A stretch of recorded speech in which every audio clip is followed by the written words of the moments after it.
Shalom,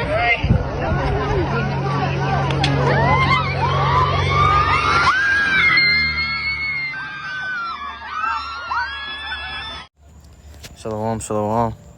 Call HALALYAM, YAHAWAH, BAHASHAM, BAHASHAM, QADASH. Double honors to the elders and apostles of great millstone and teach you move well. Peace and salutations be to hopeful elect. I'm Brother Talzon Gabar coming at you from the prophets of Babylon camp here in Tampa, Florida.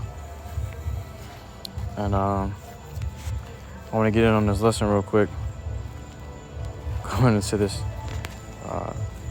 article that came out, it says pilot crashes and dies during gender reveal stunt. I got the video, I'm putting up an intro. But I want to touch bases on this because this was this guy's whole life's work right here, man. You know, the climax of his life was this. You know, that was the end of this man.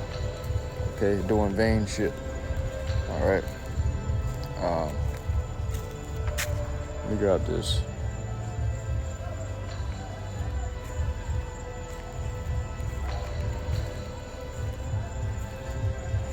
It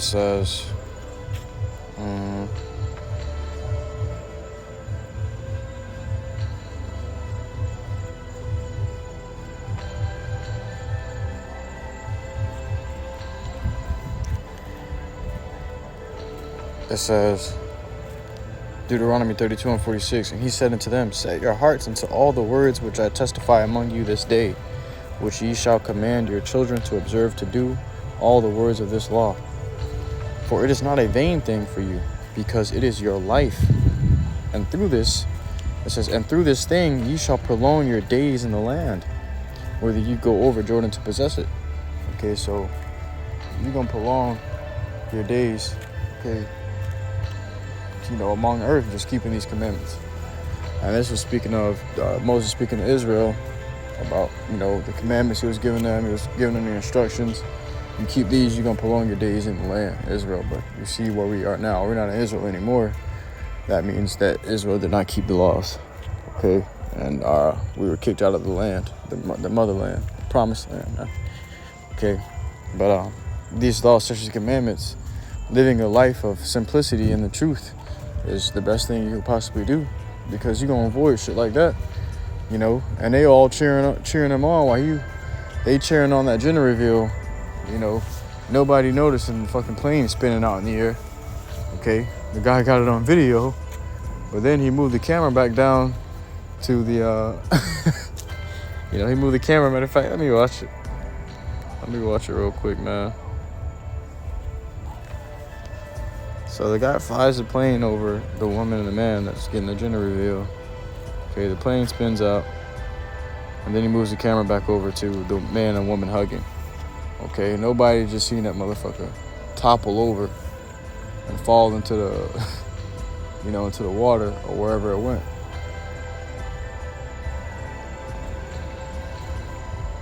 What is that? Chariot?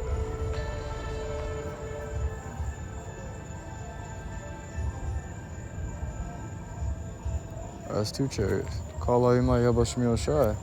Yeah, it was the two chariots. They were bright yellow. They were flying up. One was following the other. They both turned red and disappeared. That's beautiful, man. HALALYAM, YAHAWASHI. The angels are out. Got angel traffic at night, man. You know? But the fact that this guy looked back, moved the camera back to the couple, to them hugging and celebrating the gender reveal, while he actually caught the fucking plane on video spinning out and spiraling to the ground, where the pilot died, man. Okay? This guy just died. I know he didn't know he was gonna die that day. He thought he was doing a simple ass gender reveal, flying a plane. Okay, he tried to be all spiced out with it, spun out of control. What happens is the Lord put a spirit in you to spin out of control, so that you can be destroyed, man. Okay. The scriptures say, no, there's no sparrow that droppeth to the ground without the Lord giving the green light for it to, without the Lord's words. You know, let the sparrow die today, you know, that sparrow ain't gonna die. You know, in fact, everybody will be immortal if the Lord wasn't giving out the orders for judgment, you know. So judgment is constantly being at hand. And this is a judgment lesson, man. This guy called judgment because He wanted to do something simple. And all he had to do was be at home reading them scripts, man. You know, if he was at home reading them scripts, this would never happen. He was doing something for the Lord, this would never happen. He was doing some vain shit for a couple that didn't really care about him. Probably didn't even know him. All they know is they got their gender reveal off. The party was spoiled. Finding out the fucking plane here after hearing the plane crash. You know, the party was sullied.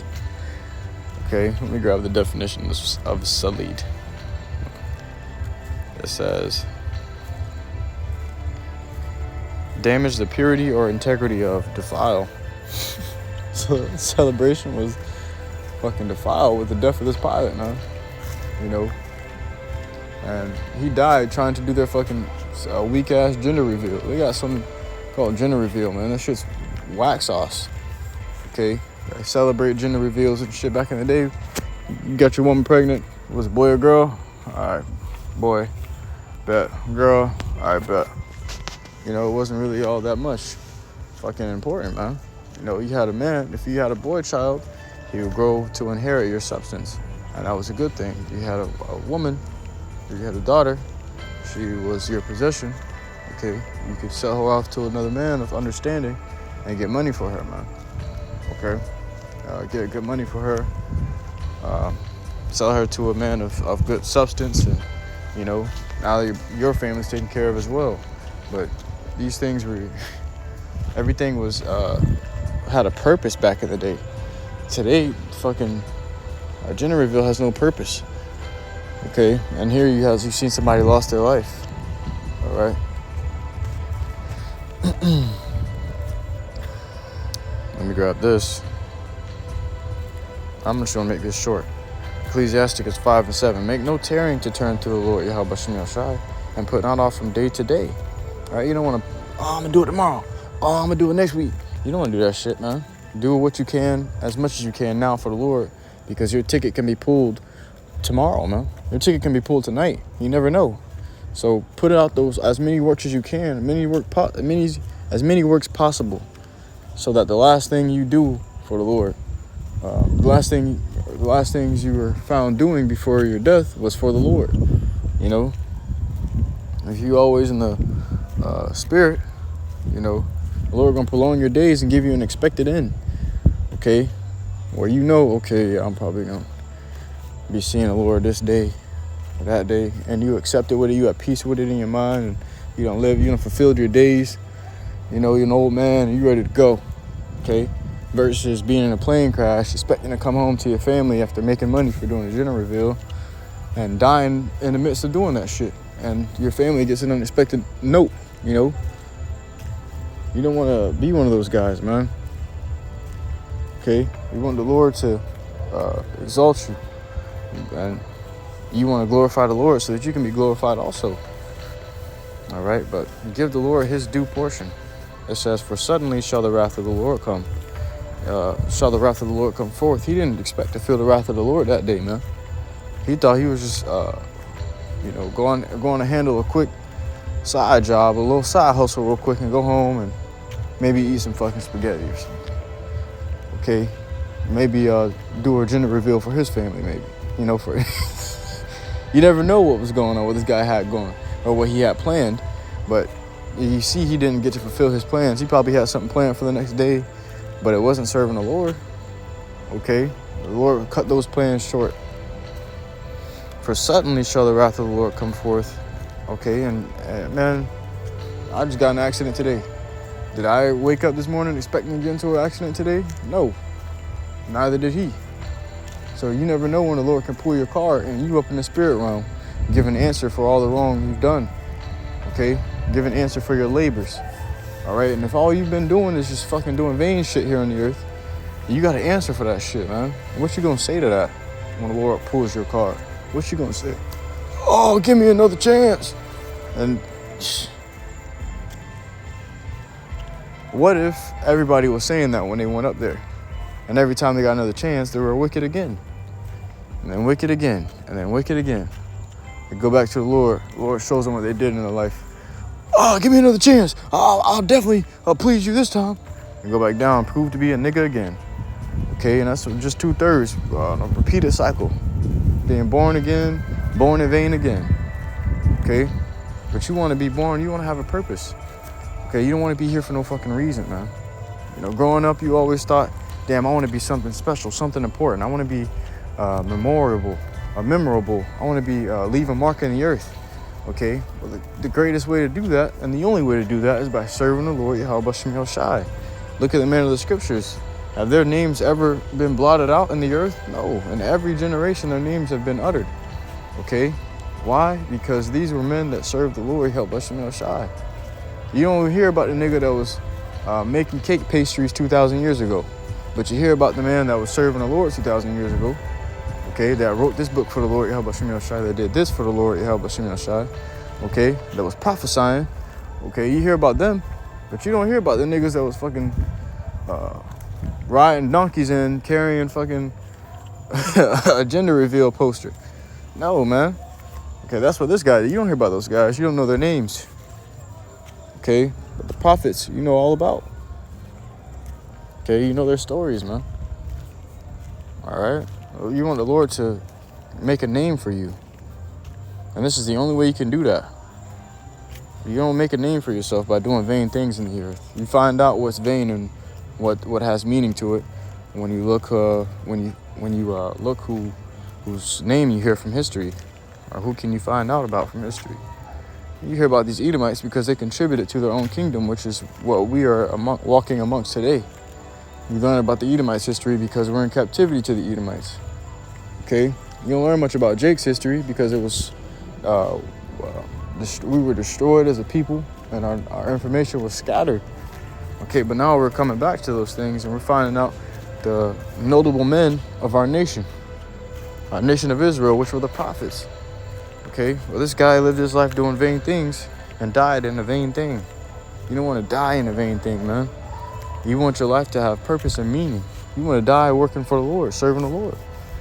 Okay, that's one of the most beautiful ways to go out. The Lord say, precious in the sight of the Lord is the death of his saints, man.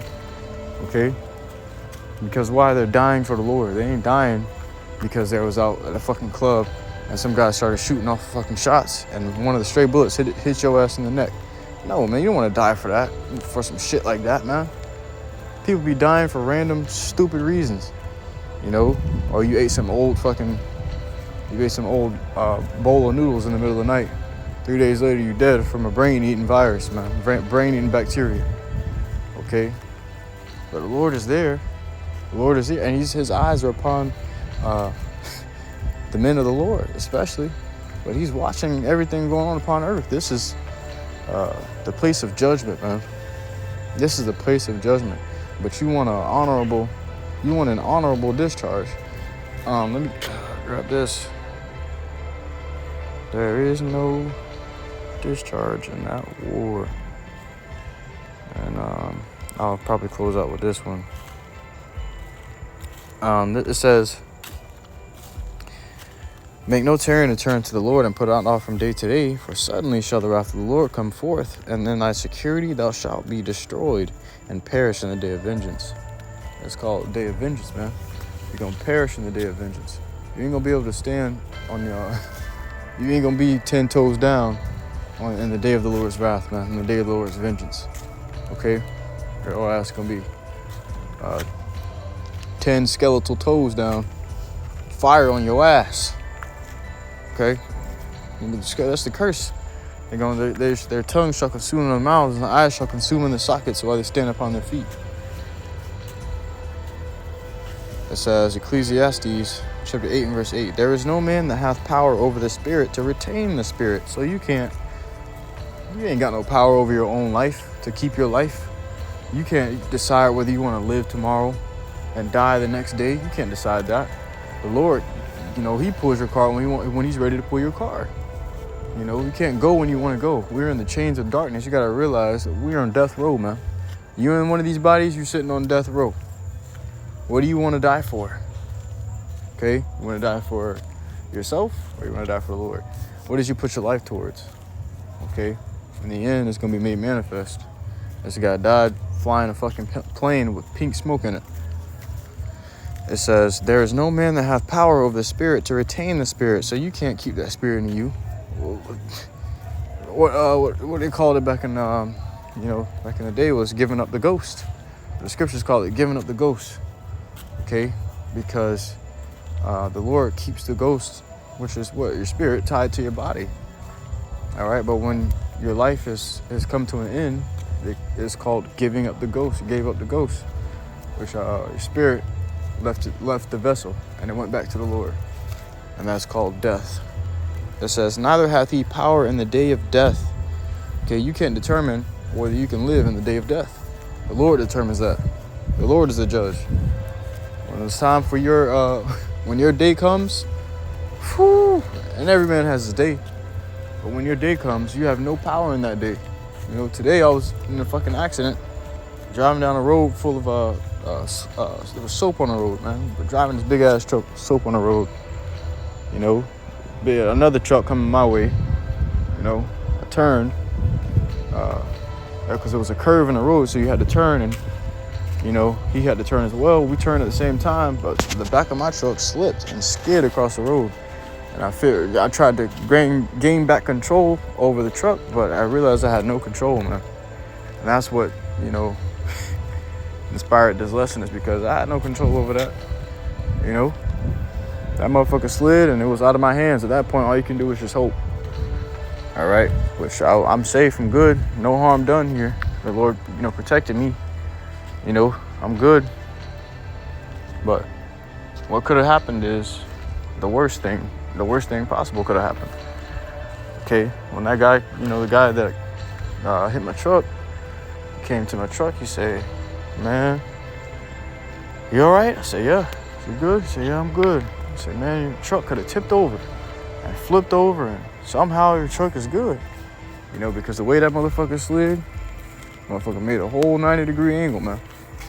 Okay, and it slid without flipping over. Normally a car would flip over, or a truck would flip over, sliding to the side like that, you know, at a good speed. But the truck stayed still, you know, and I stopped. I ain't had no seatbelt on or nothing, so I could have caught hella judgment, man. But the Lord spared me, you know. That brings me to this too.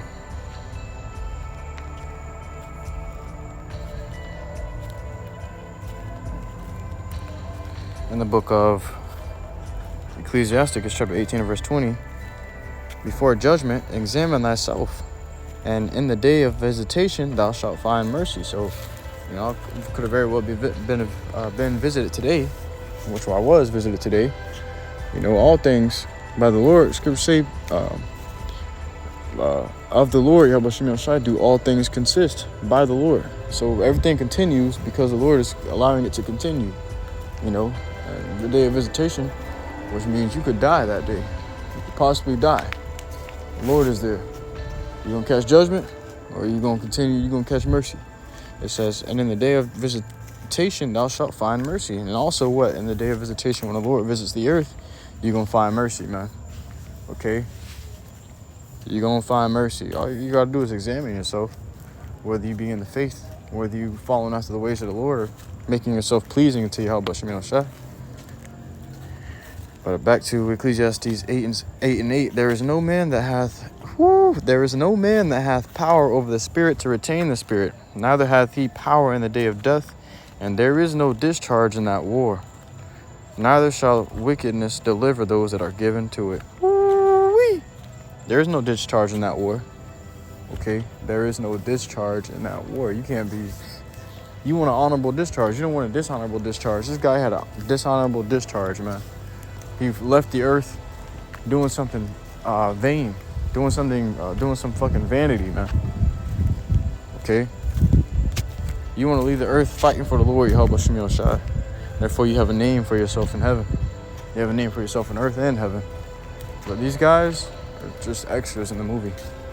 You don't know the name of the person that's drinking coffee all the way in the back in the movie, in the scene of a movie. You only know the faces that are in front of the camera. You only know the name of the faces that are in front of the camera. Okay, the main character. So you want to be a main character, man. Don't go out like an extra. All right? But I truly hope this lesson was edifying to you. Akim and not Wath, listening to the sincerity. To next time, inshallah. I give all glory, honor, praises unto Yahawah, BAHASHAM, YAHAWASHI, BAHASHAM, QADASH. Shalom.